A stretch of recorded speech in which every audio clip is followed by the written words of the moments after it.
sejam muito bem-vindos à Revolução Cripto. Aqui você vai aprender finalmente como você vai entrar no mundo das criptomoedas da melhor forma possível. A forma mais inteligente, a forma mais segura e a mais rentável também. Então você vai ficar aqui comigo até o final dessas 3 aulas que eu preparei para você e você vai entender absolutamente tudo que você precisa para iniciar no mundo das criptomoedas. Antes de começar com o conteúdo, eu quero me apresentar para vocês entenderem um pouco melhor quem é esta pessoa aqui. Meu nome é Henrico Vidal, eu tenho 24 anos, eu tenho um TikTok com mais de 124 mil pessoas que eu ajudo todos os dias. Eu tenho um canal no Telegram com mais de 4 mil pessoas e todas as minhas redes sociais somam cerca de 13 milhões de visualizações e mais de 1,4 milhões de likes. E eu estudo criptomoedas, blockchain e várias outras coisas que englobam esse mundo dessa tecnologia muito nova já faz 2 anos. Eu tô a fundo nesse mercado. Hoje em dia, as minhas maiores rentabilidades no mercado financeiro vieram de investimentos em criptomoedas. Eu já cometi muitos erros e aprendi com todos eles e eu quero que você não cometa os mesmos erros que eu cometi, meu parceiro. Só por você estar aqui, você já é foda, porque eu sei que você vai fazer bom proveito desse conteúdo que eu vou passar para você, porque você já está procurando conhecimento e esse é o primeiro passo para você vencer nos investimentos. A gente vai aprender coisa pra caramba aqui e eu espero que vocês gostem de todas essas aulas. Antes de tudo, eu sei que você quer aprender sobre criptomoedas, só que a gente tem que entender uma coisinha antes, que é o dinheiro fiduciário. Você já ouviu falar nesse dinheiro fiduciário? Você sabe o que é o dinheiro fiduciário? Calma aí que eu vou pegar um negocinho. Dinheiro fiduciário é isso daqui, ó. O sistema fiduciário basicamente é a moeda como a gente conhece hoje. São as notas, são as moedas, e é o dólar, é o real, é o euro, entendeu? Aqui eu tô com uma nota de $1, que nada mais é do que $1 fiat. Se escreve fiat mesmo, e fiat significa fiduciário. E o que eu quero mostrar para vocês com essa nota aqui? Uma coisa muito interessante. As criptomoedas, por incrível que pareça, parecem muito com o dinheiro que a gente conhece hoje. Por quê? Porque todo dinheiro é um número em uma base de dados. Só que número é esse? Que base de dados é essa dessa nota aqui? Se vocês verem, todas as notas têm isso daqui, ó, um número de série. Esse número de série aqui. Isso daqui é a nota, não é esse papel, entendeu? O mais importante dessa nota tá aqui. Teoricamente, todos os bancos centrais sabem onde esse número tá no sistema deles, no sistema fiduciário. Ou seja, esse número contém todas as informações dessa nota. Onde que ela foi fabricada, quando que ela foi fabricada e onde que ela tá agora nesse momento. Pelo menos teoricamente, né? Essa informação de onde saiu essa nota, de onde essa nota tá, ela é compartilhada entre os bancos menores, é o Banco Central, os bancos menores e o governo, para saber exatamente onde que tá esse dinheiro, entendeu? E a gente tem também os cartões de crédito. Esse aqui é o meu cartão de crédito, tá? É o Nubank, é o roxinho. O cartão de crédito também tem um número, tá? A gente tem... eu não vou mostrar pra vocês aqui o número do meu cartão de crédito, né? Porque senão vocês vão começar a comprar coisa aí na internet. Todo cartão de crédito tem um número e todo cartão de crédito tem uma conta no banco. Aí começa um pouco das diferenças entre a moeda fiduciária para as criptomoedas. Só que a gente vai chegar nas criptomoedas ainda. Vamos explicar como é que funciona as contas dos bancos, tá? O problema dessas contas no sistema fiduciário é que o seu banco, o Banco Central e o governo sabe todas as suas informações, basicamente, tá? Isso se dá porque você precisa entregar essas informações para você abrir a sua conta no banco. Ou seja, o governo, o Banco Central, os bancos menores, que são, por exemplo, o Nubank, ele precisa saber seu CPF, seu nome, seu endereço e tudo isso aí, entendeu? Porque ele está dentro desse sistema fiduciário. Todas as informações pessoais, elas ficam atreladas ao número da sua conta. E é assim que o governo consegue rastrear tudo que você faz com a sua conta. E por isso que se você não pagar seus impostos, você vai preso. Como é que funciona esse sistema, né? Para você conseguir transferir esse dinheiro para algum lugar, você precisa de uma confirmação do seu banco, do Banco Central e do governo para que essa transação seja efetivada. Então vamos entender um pouco aqui. Um exemplo muito fácil é, por exemplo, aqui. Eu tenho essa nota de $1, tá? Eu quero depositar essa nota no meu banco, na minha conta. O que eu vou fazer? Eu vou chegar lá na moça e falar: ô moça, deposite esse dólar para nós. Aí o que ela vai falar? Opa, beleza, vou depositar. Quando você chega no banco e entrega essa nota, o que o banco vai fazer? Vamos supor que o número de série dessa nota é ABC. Não é esse tanto de número aqui. Você tá vendo aqui que tem um monte de número, mas vamos fingir que é ABC. Aí eu pego e entrego a nota ABC e falo assim: eu quero depositar esta nota ABC na minha conta. E vamos supor que minha conta é 123, tá? O número da minha conta bancária. O que o sistema vai fazer? Ele vai ler esse número de série e vai basicamente confirmar com o governo, o Banco Central e o banco menor, né, o seu banco que você está depositando, que esse número, o ABC, entrou na conta 123. Basicamente assim que funciona todo o sistema bancário. É simples assim. Mas tá, então o que isso diferencia e quais são as semelhanças desse sistema fiduciário para as criptomoedas? O que é uma moeda digital, um token ali, ou a moeda em si? Tem diferença entre token e moeda, só que a gente vai chegar lá também, espera. Pelo amor de Deus, já estamos aqui atropelando tudo. Vamos começar com as semelhanças das criptomoedas com o sistema fiduciário que a gente acabou de ver. Toda criptomoeda também é um número, assim como essa nota de dólar é esse número. Esse número da criptomoeda faz a mesma coisa do que esse número dessa nota aqui também. Por exemplo, o Bitcoin, ele não é o Bitcoin em si, assim como essa nota aqui não é o papel em si. Ela é a informação que contém naquele número. Logo, toda moeda digital, todo Bitcoin, toda criptomoeda, todo token tem a sua informação forjada, minerada no número de série. Ela tem um número de série. É basicamente igual ao sistema fiduciário, entendeu? Quando você faz uma transferência também de Bitcoin, o que o minerador ou o validador ele faz? Ele faz o papel do seu banco, do Banco Central e do governo.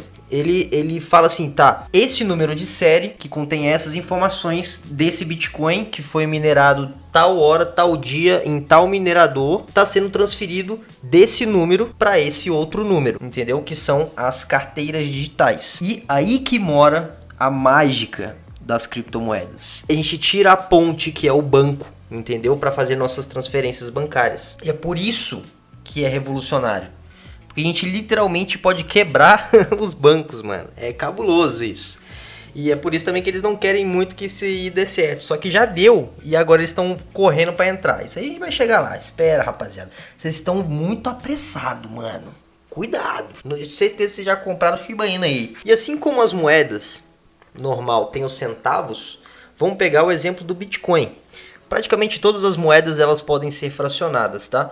E o Bitcoin, ele tem o que a gente chama de satoshis. Para você ter um satoshi, você pega um Bitcoin e divide ele 100 milhões de vezes. Então, aquele número que der é um satoshi, entendeu? É basicamente a forma que as pessoas estão pagando com Bitcoin hoje em dia em El Salvador, por exemplo.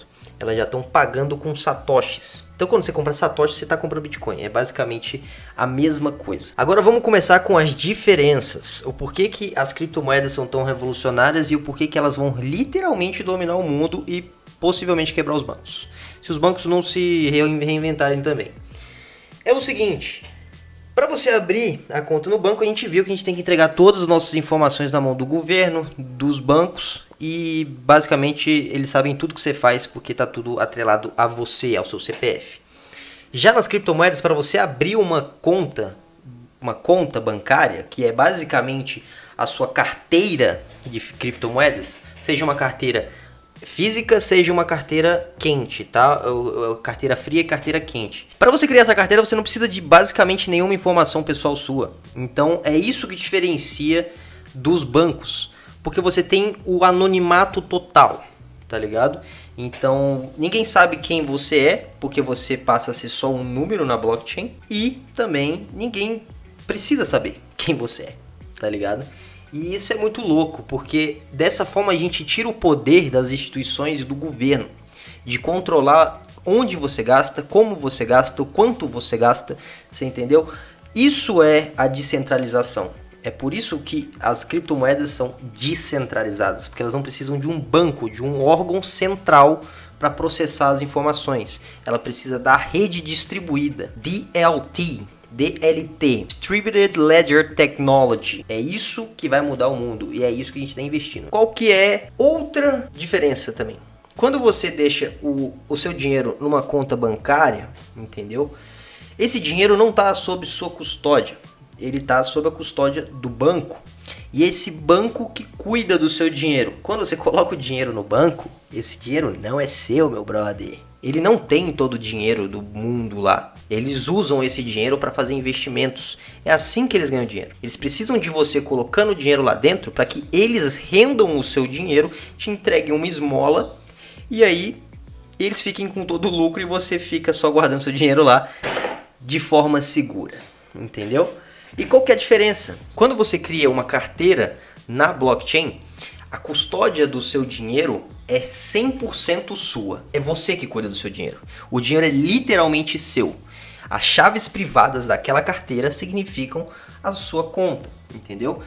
A sua senha, etc. Só que aquela conta não está sendo custodiada por alguém. Ela é sua, entendeu? Você está sob responsabilidade daquela conta. Por isso que é tão revolucionário. Você quebra os bancos, literalmente. E agora que vocês entenderam um pouco melhor qual que são as semelhanças do dinheiro como a gente conhece para as criptomoedas e quais são as diferenças, vamos entender o porquê que essa tecnologia é tão revolucionária e tão absurdamente genial. Por conta dessa carteira que você tem, dessa conta bancária ser 100% custodiada por você, ninguém, nem nenhum órgão consegue simplesmente deletar a sua conta ou bloquear suas transações. Porém, isso tem um risco, tá? Se você perder as chaves dessa carteira, você perdeu sua cripto para sempre. Tipo, literalmente. Ele não tem aquela segurança que tem uma conta bancária, por exemplo, com o FGC, etc. Entendeu? A conta acabou.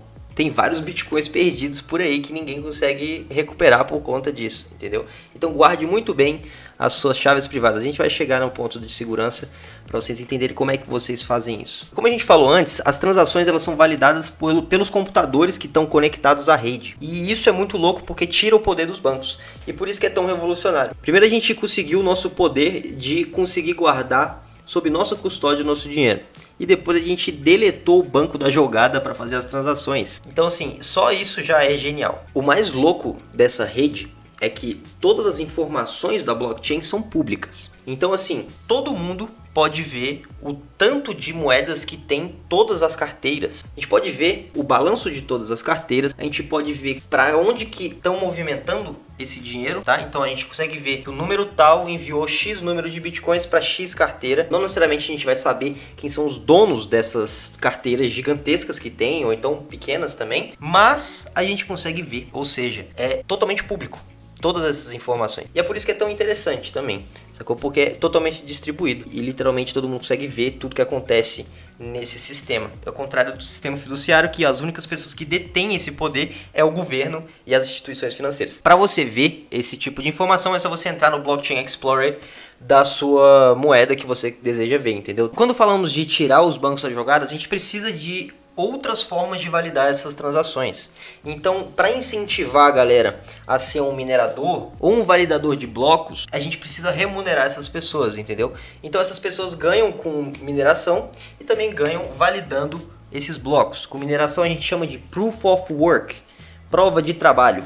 A gente gasta energia para resolver problemas matemáticos e provar que aquela transação foi feita. E também tem o Proof of Stake, que é uma outra forma, os validadores de blocos, eles usam e recebem também recompensas por isso, entendeu? E todas essas formam a rede que valida as transações nessa rede usando os tokens nativos. E quanto mais pessoas entrarem nessa rede, mais descentralizada ela fica e mais segura ela fica também. Por isso que é tão revolucionário. A gente tira os bancos da jogada e coloca a gente nada mais justo, né, na real. Tudo bem, agora que a gente já entendeu a diferença entre moeda fiduciária, criptomoeda, como é que elas duas funcionam, vamos entender a diferença entre tokens e moedas. Existe uma diferença aí que é muito importante de vocês saberem. A gente consegue diferenciar as moedas dos tokens basicamente na sua construção inicial, literalmente, tá? A blockchain, ela é construída do zero. E assim, tokens podem virar moedas, tá? Mas a gente vai chegar lá. Quando a gente cria uma moeda, a gente cria uma blockchain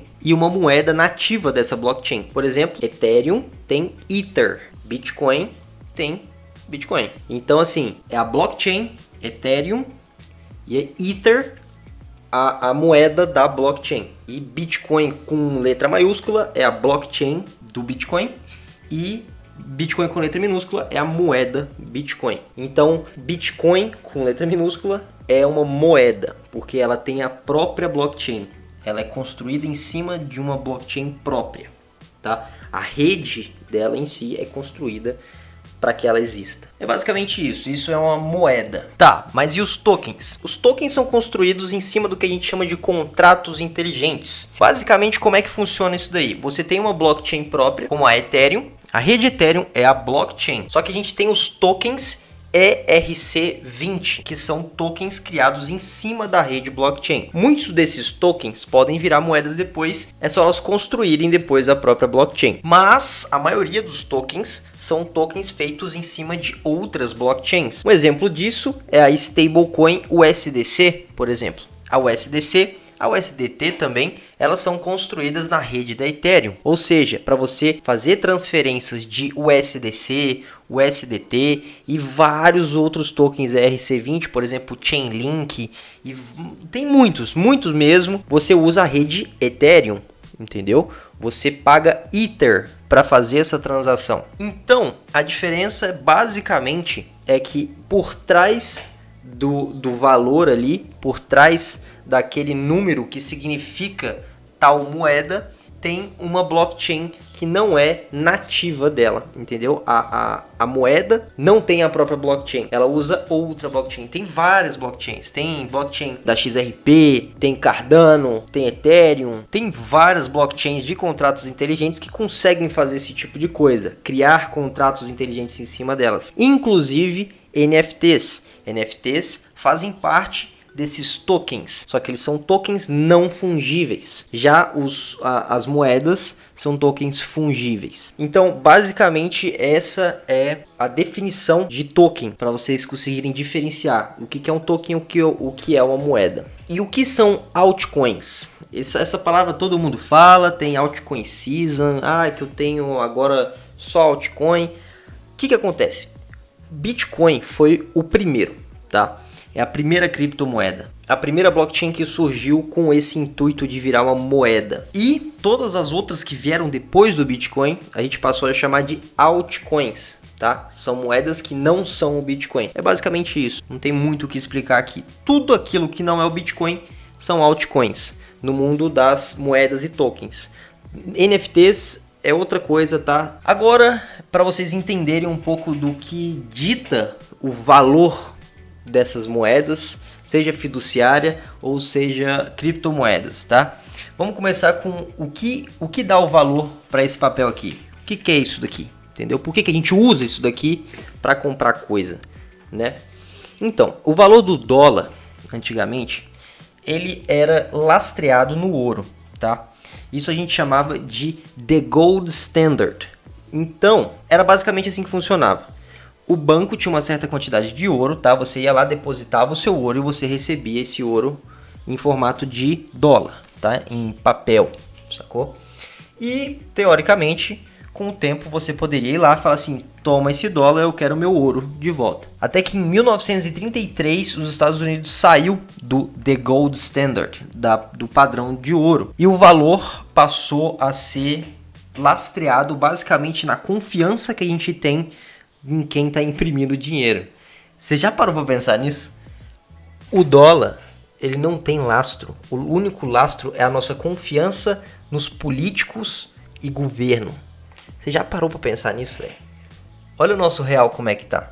Tá despencando porque Porque o governo não para de imprimir, você entendeu? Isso é uma coisa muito maluca que está acontecendo no mundo agora e mostra a importância das criptomoedas. Porque ninguém consegue imprimir mais criptomoeda. Por exemplo, Bitcoin. Ninguém imprime mais Bitcoin. Acabou os 21 milhões? Acabou aí, velho. E assim, o valor da moeda só cai. E todo esse sistema que eles usam favorece ainda mais para manipulações e para corrupção, basicamente, da impressão dessas moedas, colapsando países inteiros muitas vezes. A gente pode ver a Venezuela. A Venezuela era um país muito rico antigamente. Hoje é mais barato você limpar a bunda com papel moeda do que papel higiênico, entendeu? É complicado. Já nas criptomoedas, o que é o lastro dessas criptomoedas? As criptomoedas, basicamente, elas se dão um valor sozinhas. Como assim? Basicamente, pela sua utilidade. O valor da moeda está ligado diretamente na utilidade dela. Ah, mas Shiba Inu subiu não sei quantos %. Então, não estamos falando de shitcoins ou meme coins ou moedas de comunidade. Estamos falando de criptomoedas sérias, com projeto, que querem fazer alguma coisa para o mundo, tá? E basicamente o valor dessas criptomoedas se dão através da utilidade delas, como elas são usadas, para que elas são usadas e qual que é o intuito dela existir, entendeu? É basicamente isso. Vamos entender o porquê que o Bitcoin tem esse valor que ele tem hoje, por exemplo, para ser a maior criptomoeda de todas. O Bitcoin ele é muito semelhante ao ouro, ele tem um número limite que pode ser minerado e a diferença dele para o ouro é que o ouro a gente não sabe quanto de ouro que tem ainda para ser minerado. Já no Bitcoin a gente sabe que chegou a 21 milhões, acabou aí. Sem contar que de 4 em 4 anos acontece o halving. O halving faz com que de 4 em 4 anos o número de bitcoins minerados caia pela metade. E isso faz com que o valor cada vez mais aumente, entendeu? Porque fica mais difícil de minerar e tem um número fixo de moedas no mercado. Logo, quanto maior a procura, maior a demanda, maior vai ser o valor daquele ativo. Se a demanda pelo Bitcoin se mantesse linear durante todo esse tempo, de 4 em 4 anos, ele literalmente dobraria de valor por conta do halving. A gente pode ver aí que em 2020, por exemplo, a gente viu a fraqueza do sistema monetário como a gente conhece e o potencial do Bitcoin. Então a demanda subiu muito com essa pandemia principalmente, entendeu? Então de 2020 para cá a gente pode ver uma subida absurda das criptomoedas justamente por essa falta de credibilidade que essas moedas de papel aqui que o sistema fiduciário está passando pra gente. Isso é muito louco, porque basicamente é a mais pura lógica da oferta e demanda. O supply do Bitcoin é limitado. Logo, quanto maior a demanda, maior vai ser o preço. É basicamente isso. E a tendência é só subir cada vez mais. Por isso que é uma forma de reserva de valor muito grande, sacou? E talvez o maior intuito do Bitcoin seja justamente esse. Ser uma reserva de valor, como o ouro era antigamente. Você comprava o ouro para se proteger de quedas no mercado, etc. Hoje em dia as pessoas estão comprando Bitcoin. Muitas pessoas, inclusive eu, vemos o Bitcoin como uma forma de se proteger de crises. E isso é muito interessante, isso é muito importante para a nossa história, na verdade. Tá, mas vamos sair do Bitcoin, vamos para outras moedas então. Outras moedas, infelizmente, ainda estão muito ligadas ao que o Bitcoin faz. Tá? Se o Bitcoin sobe, geralmente elas sobem. Se o Bitcoin cai, geralmente elas caem também. Por elas serem muito pequenas e muitas vezes as pessoas veem o Bitcoin caindo, ficam com medo das outras moedas caírem mais, então elas tiram lucro e acaba girando essa cascata louca aí de tudo cair, entendeu? As altcoins principalmente. Só que a gente pode ver, por exemplo, o Ethereum. O Ethereum, ele tá se desacoplando do Bitcoin. E isso é muito importante, isso é muito interessante também a gente ver pela primeira vez na vida o Ethereum finalmente se desacoplando do Bitcoin e fazendo o seu próprio movimento. Entendeu? Isso é muito importante. E por que o Ethereum ele é tão forte? Porque a maioria dos tokens hoje em dia são feitos na rede Ethereum, tá? Porque é uma rede já um pouco mais antiga, bem consolidada, que funciona, entendeu? Então vários tokens são construídos em cima da rede Ethereum. E isso é muito importante, porque a gente consegue criar aplicativos descentralizados que não conseguem ser fechados por um órgão do governo ou qualquer coisa, porque eles são descentralizados, você entendeu? Eles não são uma empresa em si fixa em algum lugar, como se fosse a Google ou o YouTube. Esses aplicativos descentralizados, eles estão na rede, eles são a rede, entendeu? Então é impossível de ser destruído. Sacou? É muito louco isso. É literalmente a transformação da Web 2.0 para a Web 3.0. É trazendo o poder para a gente. O valor do Ethereum, da rede Ethereum, se dá justamente por todas essas aplicações que são construídas em cima, todos esses tokens utilizarem da moeda Ether. E com essa moeda você paga as taxas de transação e tudo o que acontece nessa rede. Logo, mais pessoas construindo coisas em cima dessa rede, mais taxas precisarão ser pagas. E quanto mais taxas precisam ser pagas, mais Ether é comprado, mais a demanda cresce, então o preço também cresce. Por isso que a utilidade de cada moeda é tão importante, porque dessa forma a gente consegue ver como que seria a subida dessa moeda no longo prazo, entendeu? Porque quanto maior for a rede, mais ela vai valer, literalmente, porque mais pessoas precisam utilizar da moeda nativa da rede para usar a rede, seja ela em qualquer outro tipo de aplicação descentralizada construída em cima dela. E é por isso que é tão louco, por isso que é tão genial. E aí a gente cai em outra coisa, tá? Que é preço e valor. Preço e valor não são a mesma coisa. Muita gente acredita que é, mas não é, tá? Nem tudo que tem um preço caro tem um valor tão caro quanto o preço, você entendeu? Isso tudo vai depender da capitalização de mercado e quantas moedas ou quantos ativos disso aí tem no mercado. Tudo isso vai depender disso, tá? Ou seja, por que Shiba Inu tem, sei lá, quantos bilhões de market cap, de capitalização de mercado, só que custa 0,00000 alguma coisa, por conta do número de moedas que tem em circulação.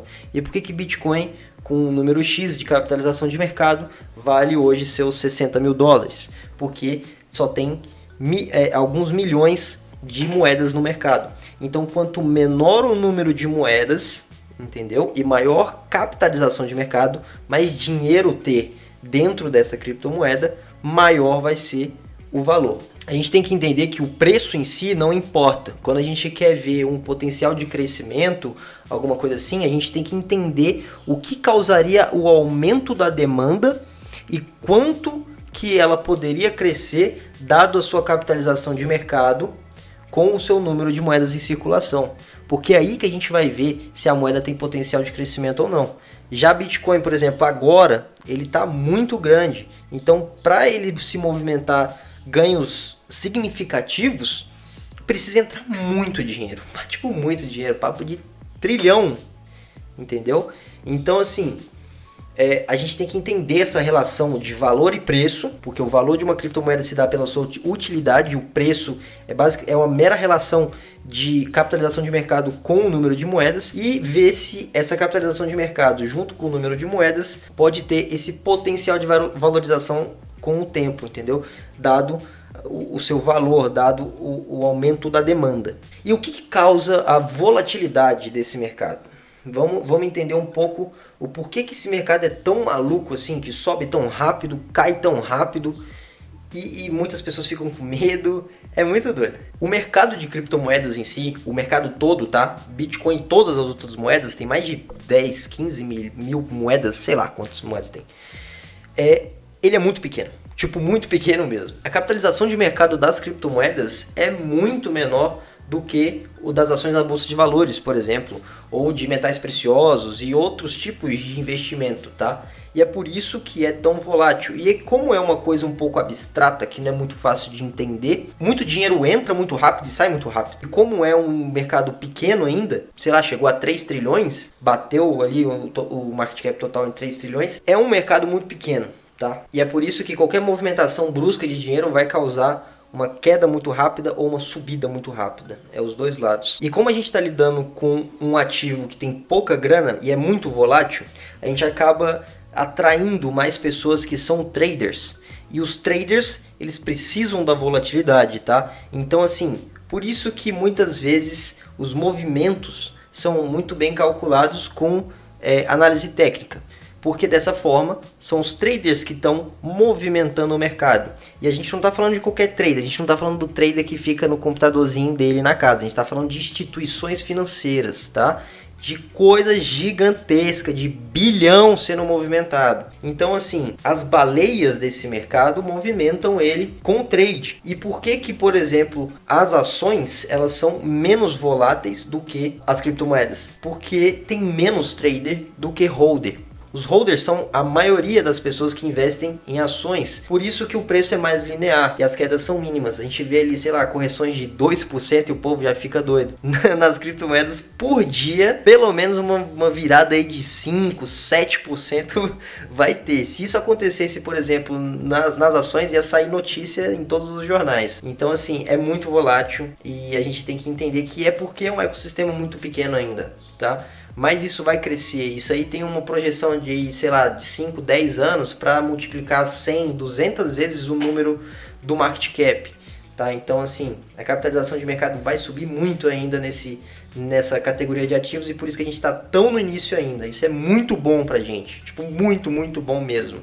Porque a demanda vai subir demais e a oferta é pequena, porque as moedas geralmente elas têm um número fixo de moedas e cada vez fica mais escasso pra galera, entendeu? São 21 milhões de bitcoins, mano, tá ligado? O bagulho é pouco pra todo mundo, então assim, vocês têm que entender esse potencial ainda. E é bom ele ser volátil, porque dessa forma a gente consegue ter as quedas e as oportunidades de compra, né?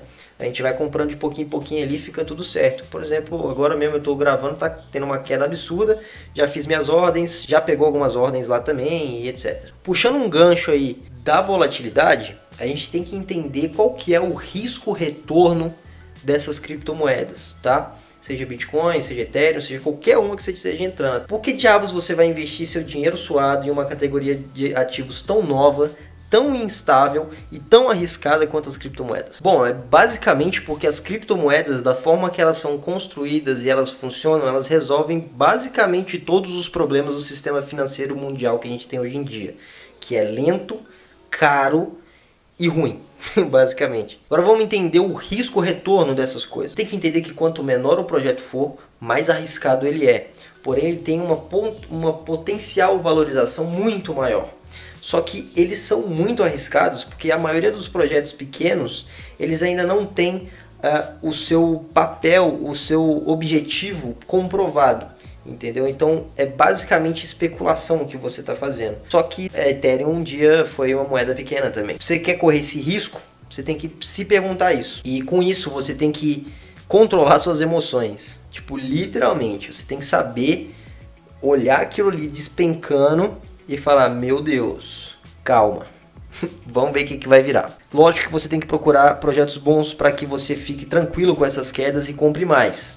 Mas tem algumas moedas que a gente arrisca e vai para zero. Você tem que entender que isso é uma possibilidade, tá? Isso é possível e vai acontecer com muitas. 99% delas, em alguns anos, vão sumir do mapa. E como se dá esse potencial de crescimento? Quanto menor a capitalização de mercado de um projeto, maior o seu potencial de valorização.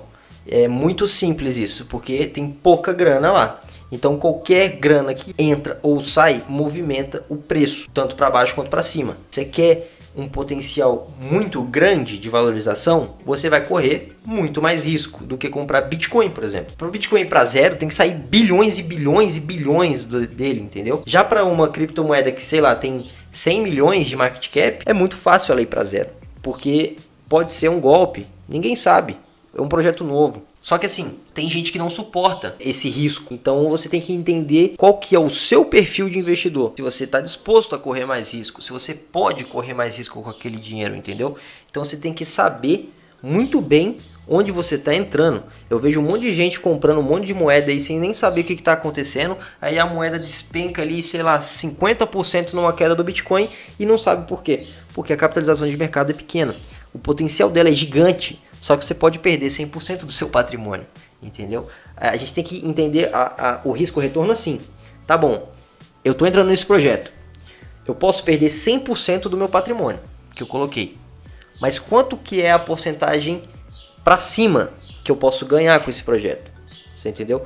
Pensando dessa forma, a gente consegue calcular um pouco melhor o nosso risco que a gente quer correr. Lógico que a gente tem que procurar projetos bons que pretendem resolver coisas justamente para que a gente tenha o que a gente viu um pouco atrás desse vídeo, que é a demanda pelaquela moeda. A gente precisa ter uma demanda para que o preço suba, não é do além que o preço sobe, entendeu? Então é basicamente assim, é uma matemática muito simples. Quanto menor for a capitalização de mercado, o market cap dessa moeda, mais perigosa ela é. Basicamente isso, mais volátil ela vai ser e mais potencial de crescimento ela tem também, tá? Isso é muito importante. Vamos supor que uma moeda tem 100 milhões de market cap, tá? E aí acontece alguma notícia ou a demanda dela sobe demais por alguma atualização que ela fez na rede ou qualquer coisa que fez com que aquela moeda virasse um hype, virasse uma moeda em que todo mundo está falando, todo mundo quer entrar. E aí esses 100 milhões de market cap viraram 1 bilhão de market cap. Isso aí a gente teve um 10x no número do market cap, no valor total ali, entendeu? De capitalização de mercado. Com esse movimento de 1000% no valor ali do market cap, a gente vai ter uma movimentação na moeda de 1000%. Ou seja, é mais fácil você ter 1000% de rentabilidade em uma moeda com market cap baixo do que 1000% de rentabilidade no Bitcoin, no Ethereum, por exemplo. Entendeu? Bitcoin já chegou a 1 trilhão e pouco. Para ele ter um 10x, ele teria que chegar a uns 10 trilhões. Você entendeu? Então, assim, é muita grana que precisa. Tá ligado? Então a gente tem que ter essa noção. Só que o risco do Bitcoin é mínimo perto de uma moeda que tem 100 milhões de capitalização de mercado. Então com essa informação a gente calcula o risco que a gente está disposto a correr para ver o retorno que a gente pode ter ou não. Ou a gente pode ficar pobre. Por isso que é muito importante a gente ter uma estratégia de curto, médio e longo prazo para que você consiga movimentar esse capital dentro desse multiverso de criptomoedas, porque nem universo mais, o bagulho já tá tão gigante e crescendo cada vez mais que é um multiverso já. Pra gente entender onde que a gente coloca cada momento, cada porcentagem da sua grana ali. A coisa mais importante para qualquer pessoa que quer começar é saber fazer essa estratégia por trás dos seus investimentos, porque só assim que você vai realmente conseguir ficar rico com criptomoedas, meu parceiro. Então vamos recapitular aí o que a gente viu hoje. A gente viu que as criptomoedas são parecidas com a moeda fiduciária em alguns aspectos e são totalmente diferentes, são o oposto em outros aspectos. Por exemplo, moeda fiduciária depende de um banco e de um governo para existir e validar as transações. Já as criptomoedas não dependem de nenhum órgão porque elas são descentralizadas. Elas têm a própria rede de validação de transações. Então esse é o maior diferencial. Outro diferencial, as criptomoedas, elas te deixam mais anônimo, entendeu? Você consegue abrir uma carteira que não necessariamente vai ter suas informações ali. Já uma conta no banco, você precisa dar todas as suas informações e o governo vai saber tudo que você está fazendo ali. Não que isso seja uma coisa ruim, só se você estiver fazendo coisa errada, entendeu? Mas assim, eu pelo menos não acho legal o governo ter controle sobre as minhas finanças. Eu não gosto disso. E principalmente o poder de impressão desse papelzinho aqui, que faz com que tudo fique mais caro e a nossa inflação exploda. Já as criptomoedas, isso também já é diferente. A gente não depende de um político para aumentar as moedas, porque muitas vezes os protocolos em si nem deixam você imprimir, entre aspas, mais moedas, entendeu? A gente viu também que as criptomoedas trazem o poder de volta pra gente, e isso é muito legal, justamente por essa descentralização. E também a gente viu que é um ativo muito pequeno ainda. Logo, o potencial de crescimento dele é absurdo. É uma coisa que a gente vai ver durante os anos, que quem não entrou agora, quem não entendeu esse jogo agora, vai se arrepender muito. É a mesma coisa de você falar assim, putz, eu poderia ter comprado o Bitcoin a 500 conto, velho. Só que não comprei. Hoje tá 300 e não sei quantos mil reais. O negócio é muito louco. Espero que vocês tenham entendido aí todo o potencial e como é que funciona um pouco também o risco-retorno dessas moedas, tá? E essa foi a primeira aula. Espero que você tenha gostado dessa aula. E amanhã, nesse mesmo horário, ao meio-dia, vai estar saindo a segunda aula, tá? Que eu vou te preparar. Vou criar a base ali para você começar a investir. Eu vou te ensinar quais são os riscos que você está correndo, quais são as coisas que vão fazer você correr risco, como você vai fazer o gerenciamento de risco, qual que é a diferença entre uma large cap, uma mid cap, uma small cap, uma micro cap, o que são ICOs. Tudo isso vai ser explicado no vídeo de amanhã, beleza? Eu vou te entregar um checklist de segurança também, para que você faça em todas as suas contas e dessa forma você tenha uma conta segura para que você esteja livre de hackers, de pessoas que querem roubar as suas criptomoedas. E também, finalmente, eu vou te ensinar a criar uma conta na corretora e comprar a sua primeira criptomoeda. Então, rapaziada, esse primeiro vídeo foi mais de introdução no assunto criptomoeda, no assunto blockchain. E amanhã vai ser mão na massa para a gente começar realmente a investir em criptomoedas. Então, rapaziada, espero que vocês tenham gostado dessa primeira aula e vejo vocês amanhã, beleza? Tamo junto e vamos ficar rico com cripto.